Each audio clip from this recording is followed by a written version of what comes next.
¿Cuál es mi posición? Rápidamente, miren, yo considero que el juez ha tomado una decisión correcta. Correcta desde el punto de vista del principio de legalidad. ¿Por qué? Nosotros tenemos el artículo 64, el artículo 64 con un código inspirado en el código napoleónico de 1810, eh, luego el código instaurado ya en nosotros como república, eh, no solamente copiado del modelo napoleónico, sino instaurado en el 1884 en la dictadura de Lili, un código de Ulises Ceró, Lili, eh, que ustedes cuando calculen se van a dar cuenta que ya pasó más de 100 años y que posiblemente no, en unos pocos meses ya dejará de tener vigencia. Pero por el momento, ese es el código que tenemos. El Código Penal Dominicano, el Código de Lili, tiene en su contenido el artículo 64, que todo el mundo siempre desde el primer semestre sabe, que establece que no hay crimen ni delito cuando una persona está afectada por una enfermedad mental que nuble el entendimiento y la conciencia de los hechos que ha cometido, o sea, un enfermo mental, y que así se haya determinado.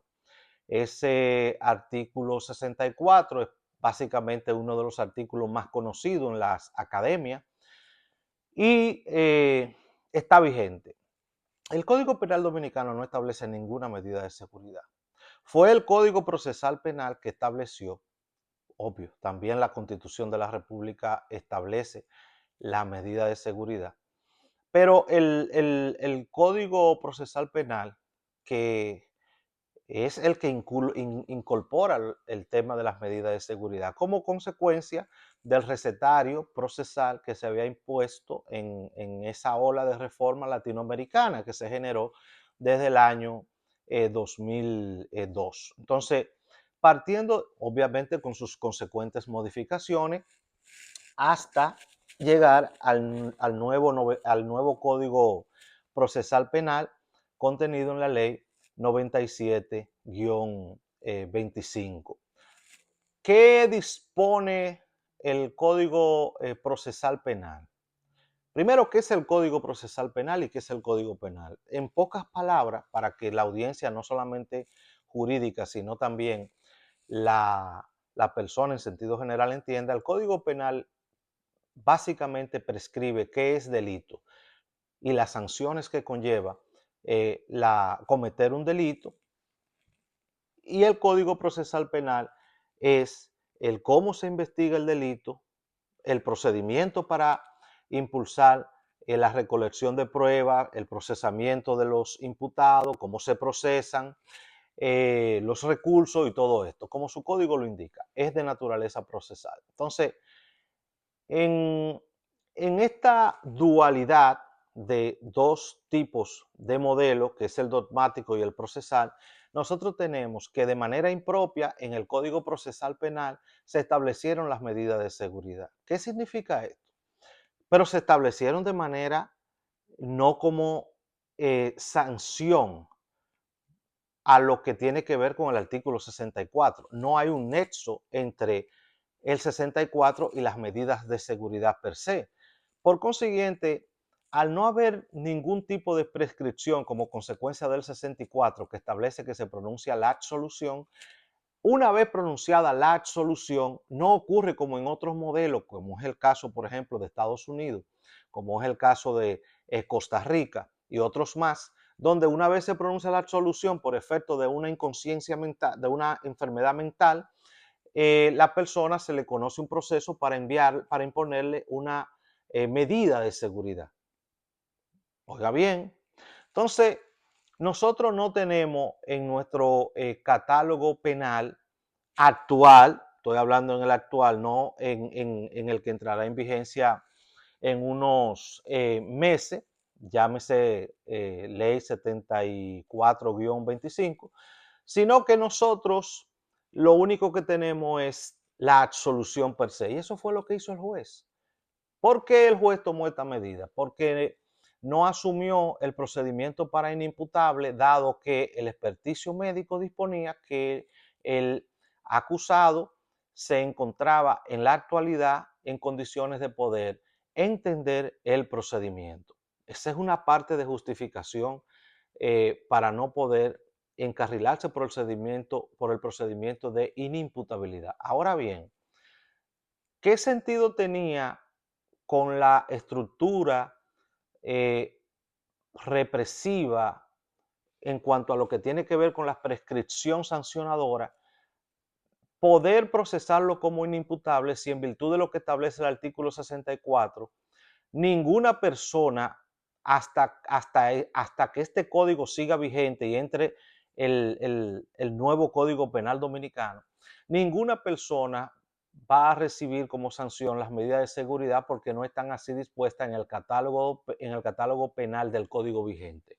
Sí están establecidas las medidas de seguridad como una respuesta ante cuadros psicóticos, cuadros de enfermedades mentales en el nuevo Código Penal Dominicano. La discusión con relación, y no me quiero adelantar al nuevo código que entrará en vigencia, será otra.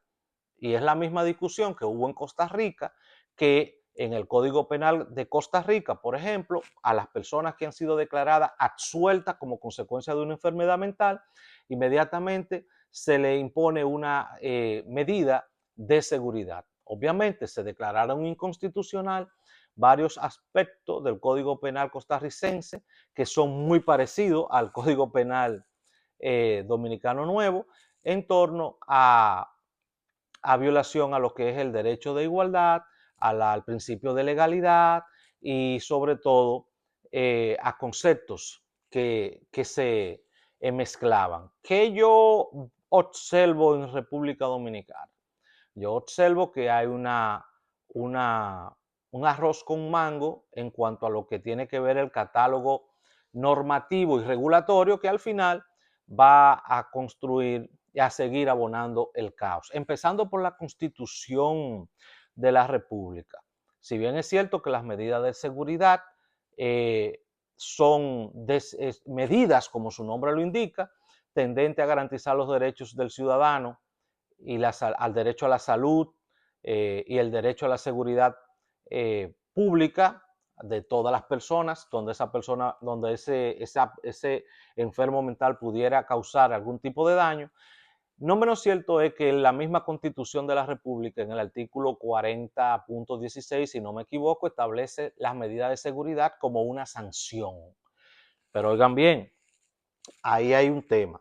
Y hay otro tema en la misma Constitución cuando se establece el contexto de peligrosidad, cuando nosotros tenemos un modelo sancionador a nivel penal que está sustentado en la culpabilidad y no en la peligrosidad. Y entonces asumir determinadas medidas en el contexto de las medidas de seguridad promovida por el ingrediente de la peligrosidad es ir en contra de la misma Constitución, de todas formas. Y eso también fue un tema en Costa Rica y ha sido un tema en otros países. ¿Por qué me parece que la decisión del juez fue la correcta? Porque simplemente se limitó al cuadro de la legislación vigente. Ahora bien, el Código Procesal Penal, el nuevo Código Procesal Penal establece las medidas de seguridad. Sin embargo, vuelvo y repito, nosotros, así como establece, por ejemplo, la prisión preventiva. Ahora, usted no puede hacer un símil entre la prisión preventiva y la condena en el marco de un código penal, porque simplemente tengan coincidencia en cuanto a lo que tiene que ver con el apremio corporal y la restricción de libertad. De esa misma manera, usted tiene que enmarcar la prisión preventiva en lo que es una decisión que entra en lo que en el mundo procesal, en la estructura procesal, específicamente con la finalidad de discutir si un ciudadano puede mantenerse en el proceso, durante el proceso en libertad, o hay que restringirle dicha libertad. Por eso que cuando llegamos al tema también de las medidas de seguridad, usted no puede asumir que la medida de seguridad que se refiere al Código Procesal Penal son las medidas sancionatorias definitivas como consecuencia, a imponer como consecuencia de un hecho que se ha cometido bajo una situación de enfermedad mental. No. Lo que, si está en el Código Procesal Penal, en el Código Procesal Penal no pueden haber sanciones. Nuestro Código Procesal Penal no contiene, no puede incluir sanciones para delitos que están en el Código Penal Dominicano. Independientemente que sean dos leyes, la naturaleza y la finalidad y la filosofía son totalmente y las estructuras distintas. Partiendo de ello, también me ha llamado la atención el tema de que muchos han querido incorporar el contexto de medidas de seguridad contenida en el Código Procesal Penal como un dossier sancionatorio del Código Penal que no la prescribe. Y por eso el juez tomó la decisión absolutoria, se va para su casa. No hay. Ahora bien, han dicho también que la ley 1206 sobre salud mental, han dicho que establece la posibilidad de disponer medidas de seguridad. Eso es falso. La ley de salud mental, la ley de salud mental del año 2006, con 20 años, el artículo 1 de dicha ley dice cuál es su objeto, y el objeto es preservar los derechos y las garantías de las personas que están afectadas de una enfermedad mental o un trastorno. Entonces, cuando usted lee dicha ley, cuando se habla de la medida de seguridad, es en el contexto de la preservación de las garantías y los derechos de aquellos sujetos que están cohibidos de su libertad, los cuales también le corresponde tener, disfrutar de ciertos derechos. Por eso, y ciertas garantías. De igual manera, refiere, así a término de vuelo de pájaro, las formalidades por las cuales puede ser ingresada en un centro de salud mental una persona en contra de su libertad. Obviamente, haciendo acopio a que siempre las personas, básicamente el principio básico es que las personas van a internarse de manera voluntaria, con la excepción, vuelvo y repito, de que haya una orden judicial que establezca el internamiento o un caso especializado de pérdida absoluta de inconsciencia y haya una persona que ejerza la representación de la persona enferma y así también lo disponga. O sea, contempla un catálogo, dicha ley, que es de naturaleza administrativa, no de naturaleza penal, pero establece un catálogo para la protección de los derechos. Y yo recuerdo un dicho de un profesor que decía, discutiendo el tema de la inimputabilidad en menores, que él decía, quiéreme, pero no me quiera tanto. O sea, tú me quieres tanto que me quieres preso, asumiendo el contexto aquella de la teoría de la situación irregular en materia de ley 136-03 de la protección de niños, niñas y adolescentes y el choque con la nueva, en aquel entonces, teoría de la protección integral. Entonces, partiendo de eso, no es, ustedes no quieren que él vaya a un centro de salud mental para que él se recupere. La mayoría quiere que él vaya para que él esté preso. Esa es la realidad. Ahora, ese no es el espíritu de la ley de salud mental.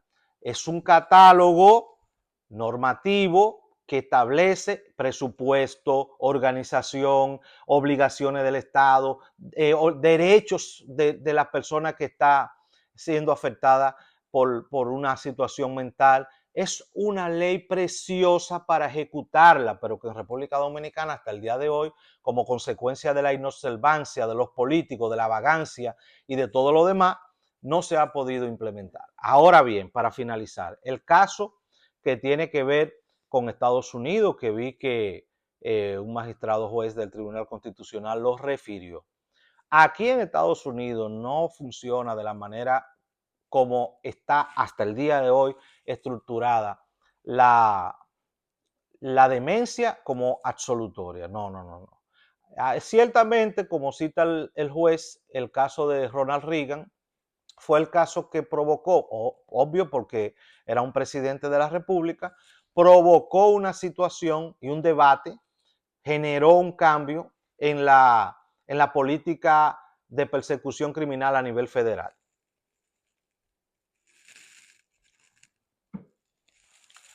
¿En qué sentido? Bueno, en Estados Unidos, el que le disparó al presidente Ronald Reagan y a las 3 personas que hirió más, eh, se le conoció un proceso, fue declarado absuelto, pero el sistema en sí contemplaba un modelo que daba una respuesta de medida de seguridad post absolución, que no es lo que actualmente establece el sistema dominicano. En ese sentido, se generó un debate que modificó algunas metodologías, como por ejemplo que ahora el sistema federal, eh, básicamente el Estatuto de Insanidad 18.1 USC, si no me equivoco, establece ese estatuto federal que se dictará el jurado decidirá sobre si la persona cometió los hechos en estado de demencia o no. Una vez aceptado como tal, luego entonces se determinará el tratamiento y la medida de seguridad. Es decir, primero lo juzgamos y luego entonces determinamos la medida de seguridad, si procede y qué tipo de medida de seguridad y durante qué tiempo, etcétera. Aspectos novedosos que generó el debate fue, por ejemplo, que a pesar de que Estados Unidos asume la presunción de inocencia, en este tipo de casos solamente los fiscales federales eran los que podían establecer experticio para acreditar la situación mental, y entonces a partir de ahí, de 1984, se generó un cambio donde la defensa puede aportar el experticio. Pero ojo, el catálogo represivo de aquí, el catálogo federal establece una respuesta de medida de seguridad ante la declaratoria de absolución por los dos preceptos fundamentales, que es garantizarle los derechos a la salud de la persona afectada con la salud mental, con la enfermedad mental, y garantizar los derechos a la seguridad de las personas que están en la calle, de la sociedad en sentido general. Y así fue que sucedió. Y así se ha establecido este modelo. El problema de República Dominicana es que no es igual. El problema es que hasta el día de hoy el Código Penal Dominicano no tiene un modelo de medida de seguridad como respuesta sancionadora. Vamos a asumir lo que dice la Constitución de la República, que establece como una pena las medidas de seguridad. Entonces, partiendo de ello, yo creo que debemos de trabajar en torno a ver hacia adelante, a proponer las soluciones, porque lo primero, nadie está en favor de Jean Paul Marol. Las personas estamos en favor de la ley. Yo estoy seguro que la mayoría de los juristas que hemos asumido esta defensa de lo que es la decisión del juez, lo hemos hecho no sin dejar de estar indignado y afectado por el hecho atroz cometido en contra de la señora en el residencial de Naco y de las demás personas. No, no, no. Una cosa no tiene que ver con la otra. Ahora, es una desgracia que nos invita a todos a tener que reflexionar para las correcciones del lugar. Yo entiendo a la primera dama por la indignación, independientemente de que en el momento también le respondí de una forma quizás dura, pero proporcional a lo que ella había pronunciado en contra de un juez, que hasta el día de hoy es una de las reservas éticas, morales y académicas del sistema de justicia. Por eso es que ustedes ven que no solamente los abogados, los académicos, los jueces, sus pares, la gran cantidad de personas que lo ha defendido sin él necesitar defensa, porque su decisión se defiende por sí sola. Ahora, lo que sí deberíamos de quizás poner atención desde el punto de vista civil es lo siguiente. Ellos como familia pudieran iniciar un proceso en responsabilidad civil por la no supervisión adecuada en contra de los tutores o encargados de el señor Jim Pumarol, ya sea el padre, la madre, los familiares, quien haya estado a cargo, es responsable civilmente, también yo considero eso. Así como lo son los niños que cometen hechos hasta los 13 años, inclusive que dice la ley 136-03 que son inimputables, de igual manera, la misma ley 136-03 establece la responsabilidad civil de los tutores o padres de estos niños en la ocurrencia, cuando cometan hechos que afecten a terceros y que generen daños. Creo que esta es mi humilde posición. Yo creo que aquí hay un debate para discutir el contenido de la Constitución, que también está un poquito coja en torno a la filosofía universal de lo que son los derechos de las personas enfermas mentales y las medidas de seguridad. Va a haber un debate nuevo con el nuevo Código Penal Dominicano, que va a entrar en vigencia en unos días, la ley 74-25, y yo creo que el debate va a generar la necesidad de una reforma, y no hay desgracia que no aporte cosas positivas. Lo importante es que se hagan las cosas que se tienen que hacer. Pasen buenas tardes y seguimos en contacto, mis amigos.